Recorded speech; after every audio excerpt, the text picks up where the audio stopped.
एक बार की बात है, एक बड़ा सा जहाज तूफान की वजह से डूब गया। उस जहाज़ में जितने भी लोग थे वो सब उस जहाज के साथ डूब गए, सिर्फ एक आदमी को छोड़कर। वह आदमी वहाँ से बच निकला और एक सुनसान आइलैंड पर जाकर बेहोश हो गया। सुबह जब वो होश में आया तो उसने देखा कि वह एक सुनसान आइलैंड पर था, जहाँ पर दूर दूर तक कोई भी नज़र नहीं आ रहा था। ऊपर वाले की तरफ देखकर वह दुआ मांगने लगा कि मेरी मदद करो, इस सुनसान आइलैंड पर किसी न किसी को भेज दो। लेकिन वहाँ उसकी मदद के लिए कोई नहीं आया। दिन गुजरते गए, वो रोज़ ऊपर वाले से मदद के लिए दुआ मांगा करता था। कुछ दिनों बाद उसने दुआ मांगना भी छोड़ दिया।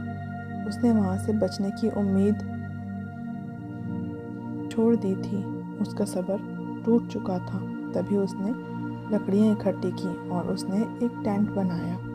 उसने नारियल के झाड़ पर बहुत सारे नारियल तोड़े और खाने के लिए मछलियाँ पकड़ने लगा। 15 से 20 दिन गुजर चुके थे। उस आदमी ने वहाँ से निकलने की पूरी उम्मीद छोड़ दी थी, इसलिए उसने तकरीबन 20 दिन की मेहनत के बाद वहीं पर लकड़ियों का एक घर बना लिया था। एक दिन जब वह जंगल में नारियल तोड़ने के लिए गया और वापस आया तो उसने देखा कि उसने जो घर बनाया था उसमें आग लग गई है और वह पूरी तरह से जलकर राख हो गया है।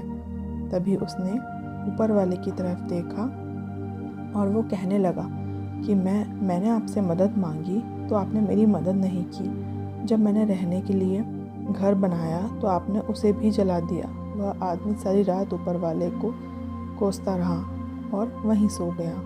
जब वह सुबह उठा तो उसने देखा कि एक बहुत बड़ा सा जहाज उस आइलैंड के किनारे पर खड़ा हुआ था।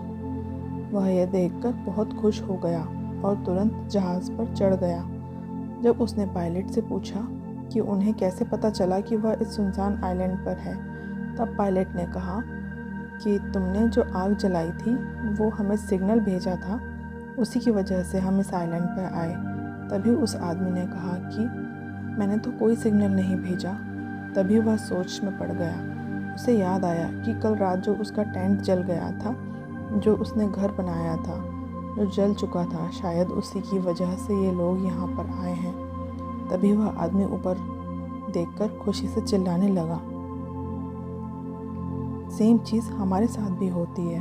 हम रोज़ कई प्लानिंग करते हैं। अगर चीज़ हमारी प्लानिंग के हिसाब से नहीं होती तो हम बौखला जाते हैं। किसी चीज़ को लेकर हमारी उम्मीद पूरी तरह से टूट जाती है। हमारा सब्र हमें आवाज़ देने लगता है और हम ऊपर वाले को ब्लेम करने लग जाते हैं। लेकिन आपको नहीं पता उसका प्लान आपके लिए क्या है और आप इसका अंदाज़ा भी नहीं लगा सकते। वह लाखों करोड़ों लोगों की ज़िंदगी चलाता है। उसे सब पता है कि कब किसे क्या देना चाहिए और कब किसे क्या नहीं देना चाहिए। आपकी लाइफ में बहुत बुरा हो सकता है जब चीज़ आपके हिसाब से नहीं हो रही हो, तब उस पर भरोसा रखना। उसके पास ज़रूर आपके लिए कोई दूसरा प्लान होगा और दूसरा दरवाज़ा खोले बिना वो पहला दरवाज़ा कभी बंद नहीं करता। इसीलिए कभी उम्मीद मत छोड़िए।